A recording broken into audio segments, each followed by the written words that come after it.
जय हिंद साथियों, नमस्कार। स्वागत है मित्र आप सभी का आपके अपने चैनल पर। आप लोग फटाफट क्लास में आ जाएं। क्लास स्टार्ट हो चुकी है जो कि यूपीएसआई और यूपी पुलिस कांस्टेबल के साथ साथ रेडियो ऑपरेटर के लिए हिंदी की बेहतरीन प्रैक्टिस सेट है।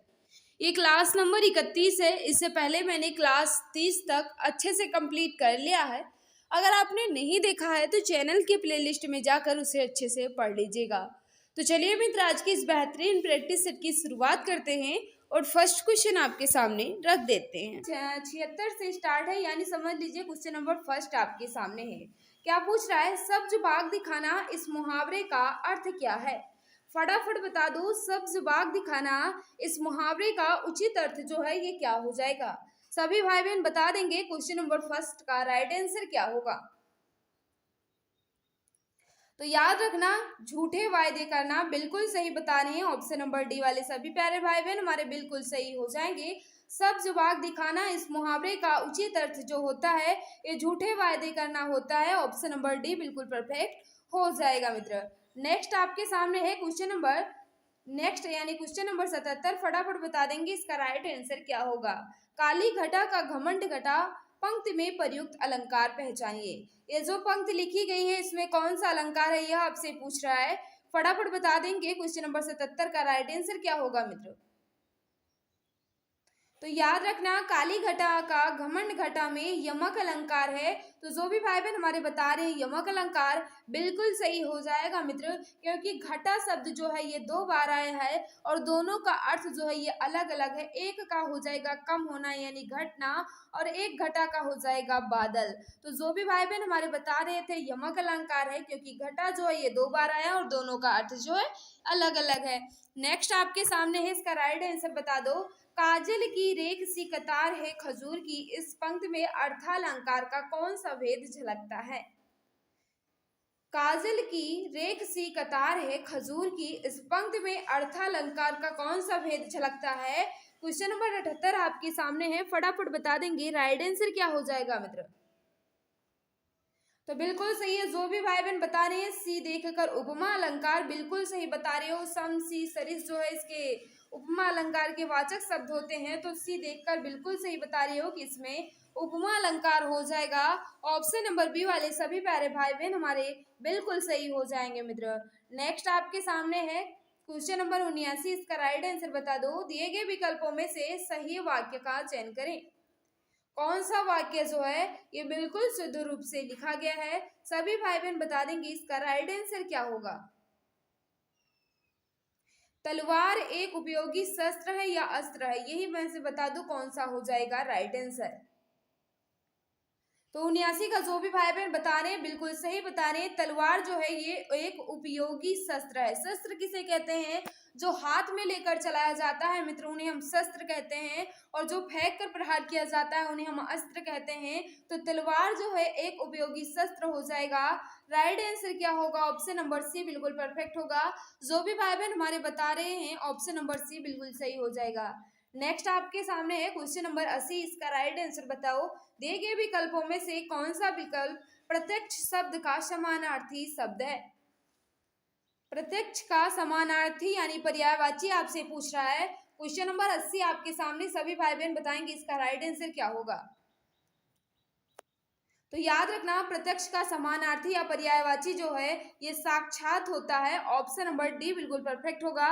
जो भी भाई बहन हमारे बता रहे हैं ऑप्शन नंबर डी बिल्कुल सही हो जाएगा मित्र। क्वेश्चन नंबर 81 आपसे क्या पूछ रहा है? चरण कमल बंदो हरिराई, पंक्ति में चरण कमल का अर्थ क्या है? चरण कमल बंदो हरिराई, पंक्ति में चरण कमल का अर्थ आपसे पूछ रहा है। क्वेश्चन नंबर 81 आपके सामने फास्ट आंसर करेंगे सभी भाई बहन, इसका राइट आंसर क्या हो जाएगा। तो जो भी भाई बहन बता रहे हैं बिल्कुल सही। कमल के फूल जैसे पैर, कमल के फूल जैसे पैर, राइट आंसर क्या होगा? Option number D. जो भी भाई बहन बता रहे हैं ऑप्शन नंबर डी बिल्कुल सही होगा मित्र। नेक्स्ट आपके सामने है क्वेश्चन नंबर 82। इसका राइट आंसर बता दो।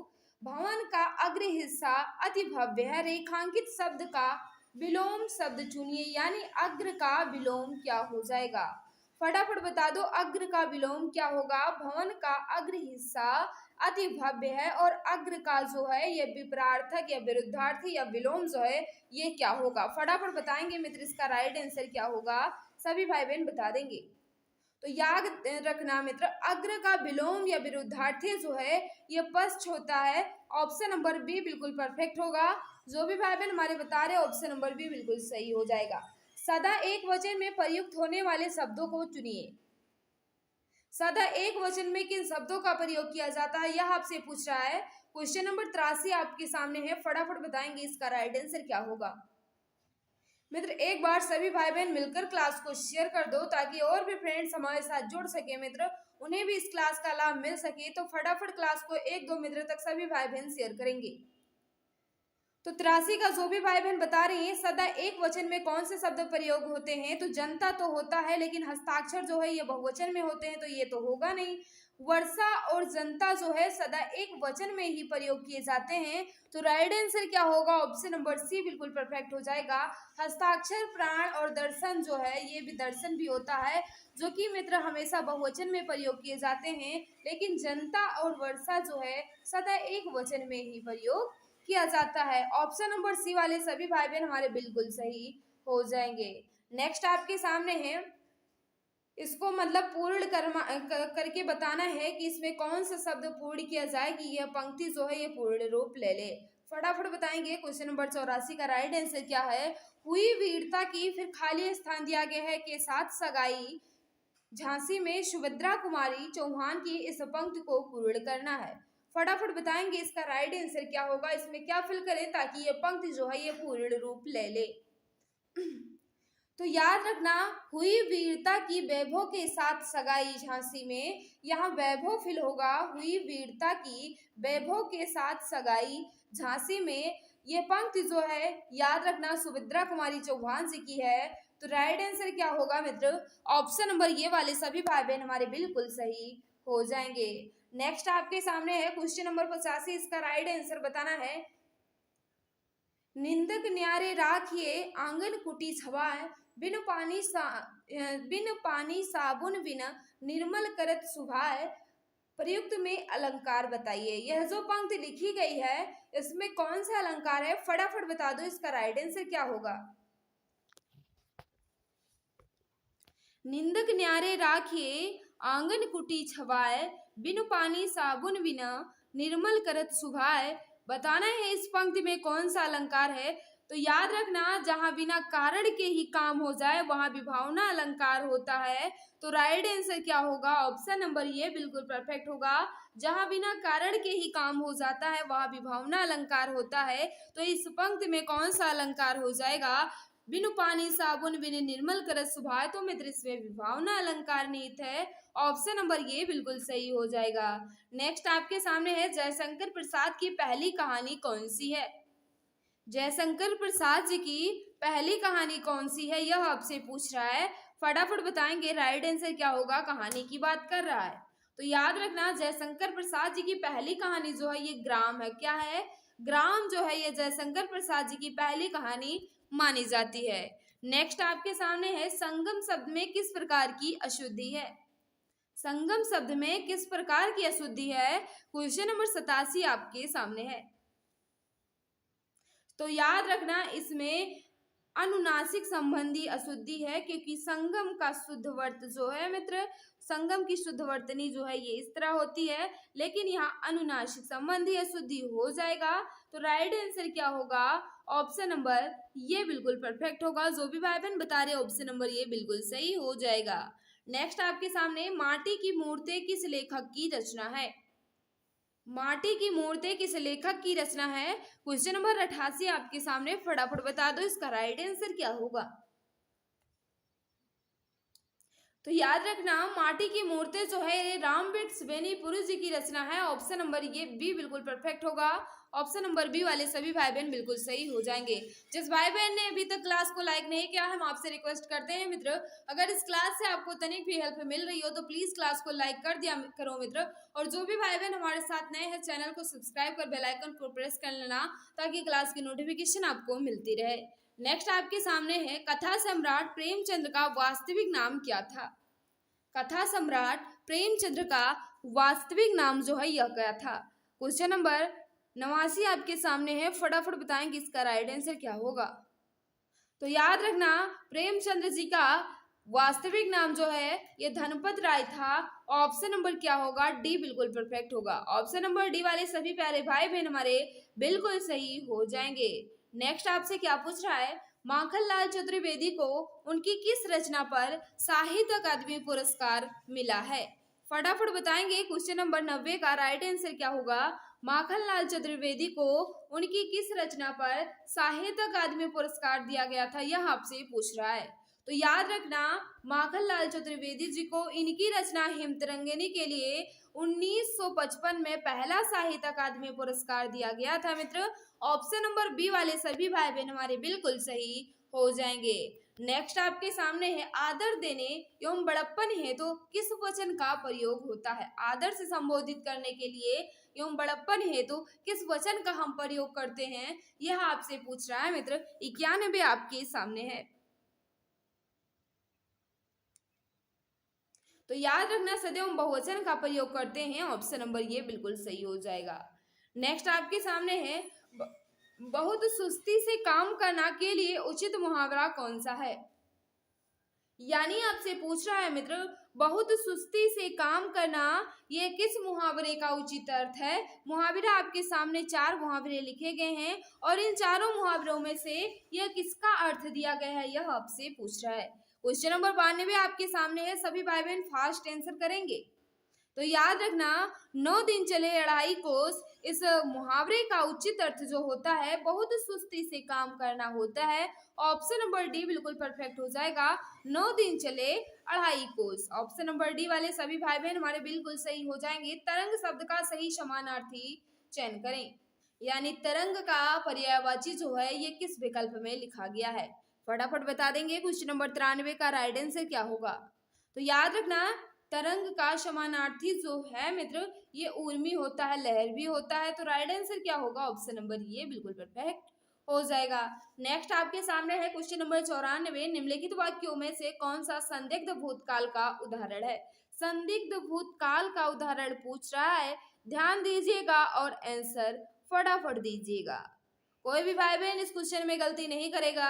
तो याद रखना 94 का जो राइट आंसर होगा, संदिग्ध वर्तमान काल भूतकाल पूछ रहा है। संदिग्ध भूतकाल, तो मैंने वही सामान रखा होगा, मैंने वही सामान रखा होगा। ये मत समझिए कि गा है जो यह भविष्य हो जाएगा, नहीं मित्र, यह वाक्य जो है ये संदिग्ध भूतकाल का उदाहरण है। मैंने वही सामान रखा होगा, यानी ये पास्ट की बात हो रही है। ऑप्शन नंबर सी वाले सभी भाई बहन हमारे बिल्कुल सही हो जाएंगे। नेक्स्ट आपके सामने है क्वेश्चन नंबर 95, इसका राइट आंसर बताना है। उत्प्रेक्षा अलंकार कब हो सकता है। उत्प्रेक्षा अलंकार कब हो सकता है, यह आपसे पूछ रहा है। फटाफट बता देंगे इसका राइट आंसर क्या होगा। तो याद रखना उपमेय में उपमान की कल्पना हो वहां उत्प्रेक्षा अलंकार होता है। उपमेय में उपमान की कल्पना हो वहां उत्प्रेक्षा अलंकार होता है। मन मानो मनो और जन, मन मानो मनो जनो, ये उत्प्रेक्षा अलंकार के वाचक शब्द माने जाते हैं मित्र। ऑप्शन नंबर डी जो भी भाई बहन बता रहे हैं उपमेय में उपमान की कल्पना होती है उत्प्रेक्षा अलंकार में, बिल्कुल परफेक्ट हो जाएगा। नेक्स्ट आपसे क्या पूछ रहा है, इसका राइट आंसर बताएंगे। काफी ज्यादा इंपॉर्टेंट क्वेश्चन आपके सामने है। किस भाषा के लिए सन 1955 में साहित्यकार एम.टी. वासुदेवन नायर को ज्ञानपीठ पुरस्कार से सम्मानित किया गया था। फटाफट बता दो किस भाषा के लिए सन 1995 में साहित्यकार एम.टी. वासुदेवन नायर को ज्ञानपीठ पुरस्कार से सम्मानित किया गया था।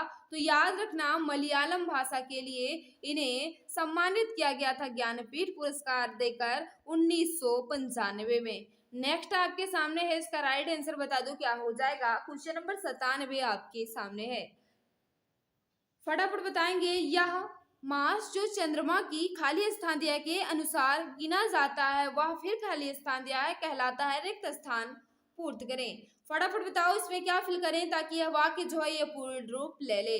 फास्ट आंसर करेंगे तो जो भी भाई बहन बता रहे हैं 97 का बिल्कुल सही हो जाएगा। यह मास जो चंद्रमा की गति के अनुसार गिना जाता है वो चंद्रमास कहलाता है। यह मास जो चंद्रमा की गति के अनुसार गिना जाता है वह चंद्रमास कहलाता है। ऑप्शन नंबर ये बिल्कुल परफेक्ट हो जाएगा। फटाफट बताओ इसमें क्या फिल करें ताकि वाक्य जो ये पूर्ण रूप ले ले मित्र। राष्ट्र की, फिर खाली स्थान दिया गया है में ही, देशवासियों की, फिर खाली स्थान दिया गया है निहित है। वाक्य को पूर्ण करें। तो 98 का जो राइट आंसर होगा, राष्ट्र की प्रगति में ही देशवासियों की उन्नति निहित है। राष्ट्र की प्रगति में ही देशवासियों की उन्नति निहित है। तो ऑप्शन नंबर क्या होगा, सी वाले सभी भाई बहन हमारे बिल्कुल सही हो जाएंगे। नेक्स्ट आपके सामने है, मानक भाषा की दृष्टि से अशुद्ध शब्द पहचानिए। किसकी वर्तनी जो है यह अशुद्ध लिखी गई है, यह आपसे पूछ रहा है। फटाफट बता दो इसका राइट आंसर क्या होगा। सारे क्वेश्चन जो है यूपीएसआई एग्जाम 2017 में पूछे गए हैं मित्र, काफी ज्यादा इंपॉर्टेंट क्वेश्चन है। तो फटाफट बताओ। तो जो भी भाई बहन बता रहे हैं 99 का बिल्कुल सही हो जाएगा। हिंदू जो है यह भी गलत लिखा गया है, हिंदू की वर्तनी ये भी गलत है। अस्थाई जो है, अस्थाई शुद्ध रूप से इस तरह लिखा जाएगा। अस्थाई की शुद्ध वर्तनी जो है इस तरह होगा। तो सी और डी जो है ये दोनों शुद्ध हैं, सी और डी दोनों। तो राइट आंसर क्या होगा, सी और डी दोनों हो जाएंगे अशुद्ध। नेक्स्ट आपके सामने है, वर्तनी संबंधी सही शब्द पहचानिए। यानी कि इसकी वर्तनी जो है ये बिल्कुल शुद्ध रूप से लिखी गई है। तो याद रखना, पूर्ति की वर्तनी जो है ये बिल्कुल शुद्ध रूप से लिखी गई है। उन्नति की वर्तनी अशुद्ध है, उन्नत की वर्तनी जो है इस तरह बिल्कुल शुद्ध होती है। अवनत की भी वर्तनी अशुद्ध है, अवनत की वर्तनी इस तरह नहीं होती मित्र, अवनति होती है। अभिनेता की वर्तनी तो बिल्कुल अशुद्ध है ही। तो शुद्ध की बात कर रहा था, यानी सही शब्द की पूर्ति जो है ये बिल्कुल शुद्ध रूप से लिखा गया है मित्र। नेक्स्ट आपके सामने है, इसका राइट आंसर बता दो। क्वेश्चन नंबर 101 आपके सामने है, देवनागरी लिपि का सर्वप्रथम प्रयोग कहाँ हुआ था।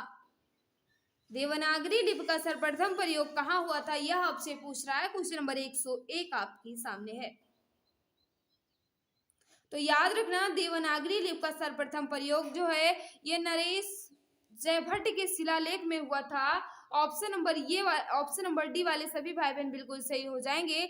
जयभट्ट के शिलालेख में देवनागरी लिपि का सर्वप्रथम प्रयोग किया गया था। ऑप्शन नंबर डी वाले सभी भाई बहन हमारे बिल्कुल सही हो जाएंगे।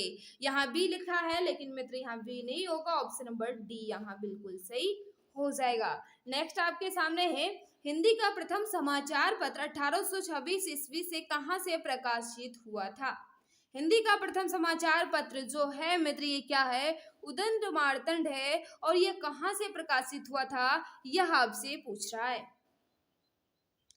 तो याद रखना, हिंदी का प्रथम समाचार पत्र उदंत मार्तंड जो है 1826 ईस्वी में कोलकाता से प्रकाशित हुआ था मित्र। किस तारीख को, तो याद रखना 30 मई 1826 में कलकत्ता से प्रकाशित हुआ था उदंत मार्तंड, जो एक साप्ताहिक पत्र था। ऑप्शन नंबर सी बिल्कुल सही हो जाएगा, साप्ताहिक पत्र था मित्र।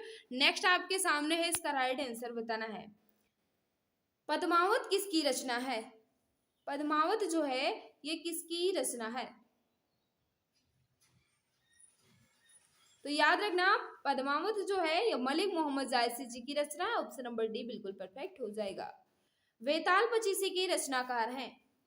वेताल पचीसी के रचनाकार कौन है, यह आपसे पूछ रहा है। फटाफट बता देंगे इसका राइट आंसर क्या होगा। मुझे तो ऑप्शन में नहीं दिख रहे हैं वो, लेकिन फिर भी बता दो इसका राइट आंसर क्या होगा। तो याद रखना, बेताल पचीसी की रचनाकार जो है मित्र ये बेताल भट्टराव जी हैं, जो कि ऑप्शन में नहीं है। मुझे लग रहा है बेताल पचीसी के रचनाकार जो है माने जाते हैं ये बेताल भट्टराव जी माने जाते हैं। तो राजा विक्रम के मित्र नवरत्नों में शामिल है। राजा विक्रमादित्य के नवरत्नों में शामिल है बेताल भट्टराव जी, उन्हीं की रचना है बेताल पचीसी, जो कि ऑप्शन में नहीं है। तो राइट आंसर क्या होगा, इनमें से कोई नहीं। श्रुति मिश्रा यहाँ बता रहा है लेकिन मुझे नहीं लग रहा है मित्र, मुझे लग रहा है कि ये बेताल भट्टराव जी की रचना है। नेक्स्ट आपके सामने है, इसका राइट आंसर बता दो। सुहाग के नुपुर के रचयिता हैं। सुहाग के नुपुर के रचयिता कौन है, क्वेश्चन नंबर 105 आपके सामने है। तो याद रखना, इसका जो राइट आंसर हो जाएगा अमृतलाल नागर जी हैं। ऑप्शन नंबर सी बिल्कुल परफेक्ट हो जाएगा। नेक्स्ट आपके सामने है, संस्कृत के 4 अध्याय किसकी रचना है। संस्कृत के 4 अध्याय किसकी रचना है? तो रामधारी सिंह दिनकर जी की है। ऑप्शन नंबर ये बिल्कुल सही हो जाएगा। नेक्स्ट आपके सामने है, फटाफट बताएंगे इसका राइट आंसर क्या होगा। बिना पढ़ा हुआ अंश वाक्यांश के लिए एक शब्द होगा। बिना पढ़ा हुआ अंश इस वाक्यांश के लिए एक शब्द को बताना है, वह कौन सा हो जाएगा। फास्ट आंसर करेंगे तो याद रखना इसका जो राइट आंसर होगा अपठित होगा। क्या कहते हैं उन्हें? बिना पढ़ा हुआ अंश को अपठित कहा जाता है। ऑप्शन नंबर ये बिल्कुल सही हो जाएगा। नेक्स्ट आपके सामने है क्वेश्चन नंबर 108, जिसका मन व ध्यान दूसरी तरफ हो के लिए एक शब्द होगा। जिसका मन व ध्यान जो है ये दूसरी तरफ हो, उन्हें हम एक शब्दों में क्या कहते हैं? तो याद रखना अन्य मनस्क कहा जाता है। ऑप्शन नंबर डी बिल्कुल परफेक्ट होगा। ऑप्शन नंबर डी वाले सभी भाई बहन हमारे बिल्कुल सही हो जाएंगे। नेक्स्ट आपके सामने है, जिसका जन्म पहले हुआ उसके लिए एक शब्द उपयुक्त है लिखिए। यानी आपसे पूछ रहा है जिसका जन्म पहले हुआ हो उन्हें हम एक शब्दों में क्या कहेंगे। तो याद रखना जिसका जन्म पहले हुआ हो उन्हें हम अग्रज कहते हैं। तो राइट आंसर क्या होगा? ऑप्शन नंबर सी बिल्कुल परफेक्ट होगा। और जिसका जन्म बाद में हो उन्हें हम अनुज कहते हैं, लेकिन जिसका जन्म पहले हो उन्हें हम अग्रज कहते हैं। ऑप्शन नंबर सी बिल्कुल सही हो जाएगा। क्वेश्चन नंबर नेक्स्ट आपके सामने है, इसका राइट आंसर बताना है। जिसकी मत क्षण से सोचने वाली हो उन्हें एक शब्दों में हम क्या कहेंगे। जिसकी बुद्धि जो है ये क्षण से सोचने वाली हो उन्हें हम एक शब्दों में क्या कहेंगे। फास्ट आंसर करेंगे सभी भाई बहन। तो याद रखना प्रति उत्पन्न मत कहा जाता है। ऑप्शन नंबर क्या होगा? प्रति उत्पन्न मत कहा जाता है जिसकी मत जो है यह क्षण से सोचने वाली हो। नेक्स्ट आपके सामने है, इसका राइट आंसर बताना है। दिए गए शब्दों में भिन्न अर्थ वाला शब्द है। भिन्न अर्थ वाला शब्द का चयन करना है मित्र। क्वेश्चन नंबर 111 फास्ट आंसर करो सभी भाई बहन। तो याद रखना आत्मजा नंदनी कन्या जो है ये पुत्री की पर्यायवाची जो पर्यायवाची या समानार्थी कह दिया जाए, लेकिन भार्या जो है ये पत्नी का होता है। तो यही भिन्न है, यही अलग है। भार्या जो है ये पत्नी का है, बाकी जो है ये तीनों पुत्री के होते हैं। नेक्स्ट आपके सामने है क्वेश्चन नंबर 113, इसका राइट आंसर बता दो। व्यवहारिक रूप से आपकी बात ठीक हो सकती है। व्यवहारिक रूप से आपकी बात ठीक हो सकती है, इसमें क्या पूछ रहा है? व्यवहारिक का शुद्ध वर्तनी आपसे पूछ रहा है। फटाफट बता दो राइट आंसर क्या होगा। तो राइट आंसर क्या होगा? 113 का जो भी भाई बहन बता रहे हैं व्यवहारिक कहा जाता है। ऑप्शन नंबर बी बिल्कुल परफेक्ट हो जाएगा। नेक्स्ट आपके सामने है, उसका कथन अतिशयोक्त मात्र था। उसका कथन अतिशयोक्त मात्र था। अतिशयोक्त की वर्तनी आपसे पूछ रहा है। 114 का जो भी भाई बहन बता रहे अतिशयोक्ति जो है ऑप्शन नंबर डी में बिल्कुल परफेक्ट रूप से लिखा गया है। नेक्स्ट आपके सामने है, इसका राइट आंसर बता दो। चातक स्वाति की बूंदों का प्यासा होता है। चातक जो है ये स्वाति की बूंदों का प्यासा होता है। स्वाति की वर्तनी आपसे पूछ रहा है। फटाफट बताओ राइट आंसर क्या होगा। तो याद रखना इसका जो राइट आंसर होगा स्वाति होगा। क्या होगा? स्वाति होगा। स्वाति नहीं होगा, स्वाति होगा। ऑप्शन नंबर सी बिल्कुल परफेक्ट हो जाएगा। तो मित्र यहाँ मैंने जितने भी क्वेश्चन किए हो इतने क्वेश्चन में आप स्कोर जरूर बताना, और क्लास कैसी भी लगी हो मित्र कमेंट बॉक्स में जरूर बताया करो, ताकि मुझे भी अंदाजा लग सके कि हमारी क्लास जो है आपको कैसी लगती है। जिस भाई बहन ने अभी तक क्लास को लाइक नहीं किया है प्लीज कर देंगे मित्र। जो भी भाई बहन क्लास को शेयर नहीं करते प्लीज मित्र क्लास को शेयर कर दिया करो। और जो भी भाई बहन हमारे साथ नए हैं मित्र चैनल को सब्सक्राइब कर बेल आइकन को प्रेस करना, ताकि क्लास की नोटिफिकेशन आपको मिलती रहे।